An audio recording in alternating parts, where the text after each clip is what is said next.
Gente, bienvenido un día más a su canal en donde vemos cosas o casos extraños que nos encantan. O por lo menos solíamos hacerlo hasta que los dejé un poco abandonados, lo siento, perdón. Pero ya volvimos. Lo siento por dejarlos tan solitos estas semanas, pero es que no tenía tiempo o simplemente no sabía de qué hablar. Pero ya regresamos con más videos. Perdón por dejarlos tan solitos estos días, estas semanas de hecho, perdón. Pero ¿de qué vamos a hablar hoy? Bueno, hoy vamos a hablar de una de las ciudades más misteriosas del mundo. La ciudad, yo creo, más misteriosa de todas en el mundo, que es la Atlántida. Hoy vamos a hablar de la ciudad perdida, Atlántida. Entonces va a ser un video muy entretenido. Espero que les guste. Y pues sí, ya para no ser más larga y más tediosa esta intro, pues empezamos.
Ok, yo creo que todos aquí, alguna vez en nuestras vidas, tuvimos que haber escuchado sobre el mito de la ciudad de la Atlántida y de cómo esta civilización, a pesar de que era tan avanzada, se perdió. Pero la mayoría de esta gente que ha oído de esta ciudad simplemente cree que es eso, un mito.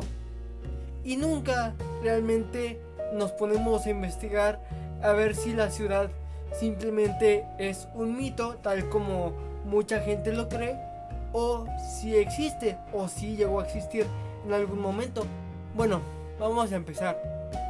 Atlantis o Atlántida, ¿de dónde viene ese nombre? Ese nombre viene del griego, el cual significa tierra de Atlas. Y la primera vez que se le mencionó fue en unos escritos de Platón. Él la describe como una potencia militar, la cual existió hace unos 10.000 años antes de Cristo. Y además de que era una potencia militar, obviamente, como su nombre lo dice, también esta era una ciudad en donde pues vivía gente y así hacían su vida. Y pues sí, así vivían las personas en esta ciudad.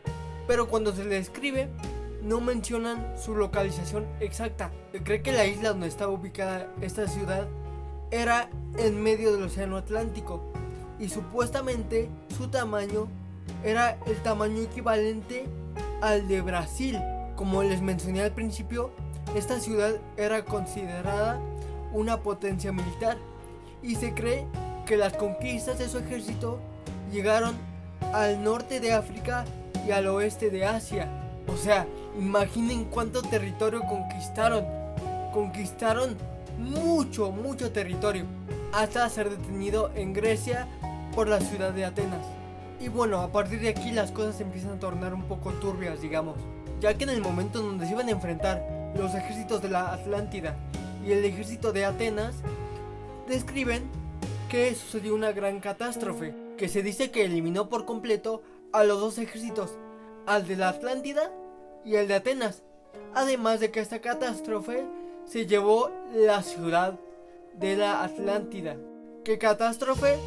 No se sabe, no la describen. Lo único que se sabe alrededor de esta catástrofe es que sucedió en un solo día. En un solo día esta catástrofe arrasó con la gente de esta ciudad, de la ciudad de la Atlántida, y con la ciudad de la Atlántida. Además de con todo su ejército. Durante mucho tiempo el mar se hizo imposible navegar, ya que era muy turbio, lo cual nos permite, ¿no?, deducir cuál fue la catástrofe. La catástrofe fue una inundación. La inundación, se tragó o hundió tanto al ejército como de la Atlántida como a la ciudad. Pero en fin, a pesar de que no hubo sobrevivientes de la Atlántida, hubo sobrevivientes de la ciudad de Atenas, los cuales pues decidieron después de mucho tiempo olvidar el suceso o simplemente ignorarlo. Y pues estos sobrevivientes de Atenas siguieron como si nada, y con el paso de las generaciones en Atenas ya no se volvió a hablar de este suceso. En donde sí se guarda el recuerdo de este suceso, o se guardó en su momento, fue en el antiguo Egipto, en donde, gracias a los escritos del gobernador Solón, la leyenda llegó a oídos de Platón. Así que Platón decidió hablar de la Atlántida, de esta ciudad perdida.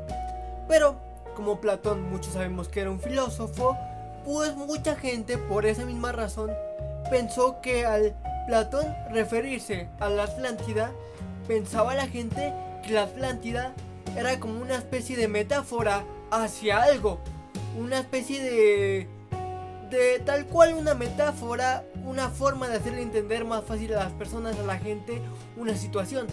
No pensaba la gente que literalmente estuviera hablando de eso, de una ciudad perdida.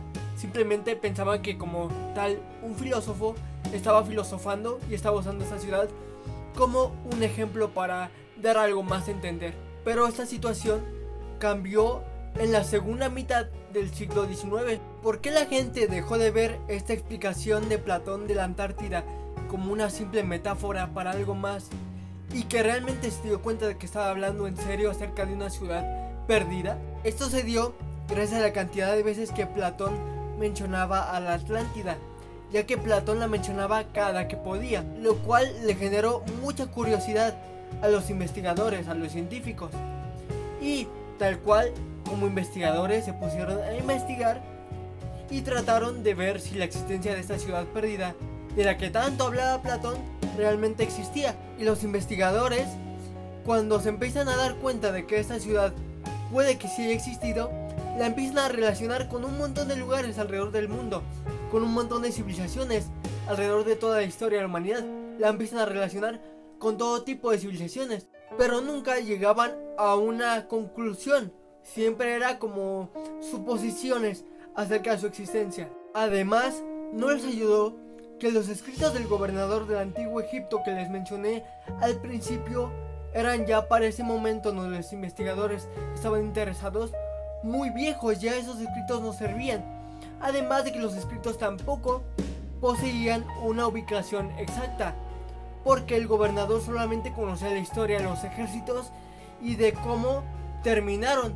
Entonces sí, todas las cosas que encuentran sobre la Atlántida son suposiciones.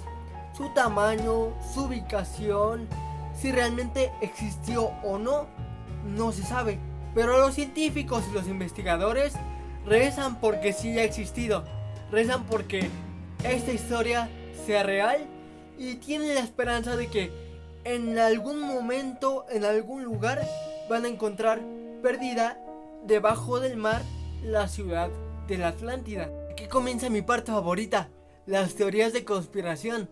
Verán, las teorías de conspiración en este caso en particular son muy entretenidas, ya que van de una civilización supuestamente extraterrestre hasta monstruos marinos y vamos, sirenas como tal, más que monstruos marinos, sirenas. Y les voy a explicar cada una y el motivo de por qué se piensa que es así. El motivo de por qué se piensa que los ciudadanos de la Atlántida eran una civilización extraterrestre es debido a la gran potencia militar que tenían, ya que se cree que tenían esta gran potencia militar debido a que tenían alta tecnología extraterrestre, y que por lo tanto, como la civilización y los militares tenían tecnología extraterrestre, también los ciudadanos eran extraterrestres, o bien, si no directamente los ciudadanos, que esta civilización tenía una especie de contacto con los extraterrestres. Está bien loco, ¿no creen? Y bueno, ahora pasamos a la siguiente teoría.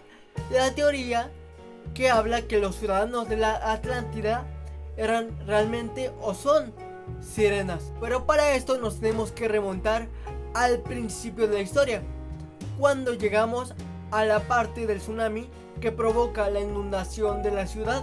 Como les mencionaba, hubo ciudadanos de Atenas, de la ciudad de Atenas, que sí sobrevivieron. Y se piensa obviamente que los ciudadanos de la Atlántida no lo hicieron, o por lo menos eso se piensa. Les explico, está muy entretenido, está bastante creepy y entretenido, y se van a pasar muy bien con esa teoría. Vean, en el momento que se dice que se provoca el tsunami y esto crea la inundación de la ciudad, se cree que los ciudadanos de la Atlántida no murieron, siguen ahí, o por lo menos siguen existiendo, o continuaron existiendo más bien después de este suceso. Pero ¿cómo si la ciudad se hundió? Agárrense. Hay una teoría que dice que los ciudadanos de la Atlántida sobrevivieron debido a que evolucionaron a una nueva vida, a una vida marina. Se dice que los ciudadanos de la Atlántida, como quedaron en su momento atrapados bajo los escombros de su ciudad, esos tuvieron que ingeniárselas. ¿Ingeniárselas para qué? Para sobrevivir debajo del mar, debajo del agua. Y por esa necesidad que tenían de sobrevivir debajo del mar y debajo del agua, es que el cuerpo humano supuestamente es muy loco, es muy creepy. No lo van a entender al principio, pero piénsenlo. Supuestamente el cuerpo humano, específicamente el cuerpo de los ciudadanos de la Atlántida, como tenía esta necesidad de sobrevivir debajo del mar porque se habían hundido, el cuerpo humano comenzó a tener que adaptarse a una vida marina, a las condiciones de vivir debajo del mar, y que por esta razón al cuerpo de todos los ciudadanos de la Atlántida les comenzaron a salir escamas, les comenzaron a salir branquias, y por supuesto, claro que sí, ¿qué necesitas si vas a vivir debajo del mar? Una cola. Pero todas estas adaptaciones que el cuerpo humano hizo, las hizo sin perder su forma humana, creando así ¿a qué? A sirenas. Por eso se tiene esta teoría, pero es una teoría muy loca, yo lo sé, pero es una teoría que está acerca de la Atlántida, entonces yo simplemente se las informo. Pero en fin, este fue un tema bastante interesante, uno de los más misteriosos, y por lo tanto, claro que sí, como que no, debía de estar en este canal para que todos ustedes lo pudieran escuchar y pudieran entenderlo y se pudieran entretener con esta historia. Así que aquí está. Y pues sí, ya terminamos con la historia. No se olviden que estoy subiendo, o estoy tratando, o voy a intentar subir videos más seguidos, se los prometo. Ya voy a intentar subirlos más seguido. Entonces, no se olviden de eso, no se olviden de que cada que los suba, apoyarlos. No se olviden de suscribirse, dar like, comentar, hacer todo eso para que cada vez sea más gente la que está aquí con nosotros escuchando historias que sé que les encantan. Y pues bueno, ya la próxima semana volvemos con otra cosa o caso extraño que nos encante. No se olviden que acá abajo en la descripción les dejo los enlaces para que me vayan a seguir a mi TikTok y a mi Instagram, que subo contenido muy seguido y subo muy contenido muy similar a este. Así que si no me sigues por allá, por esos dos lugares, venme a seguir. Acá abajo te dejo el link, como te digo. Y pues bueno, sí, espero que te haya gustado y recuerda mantenerte raro. Nos vemos, bye.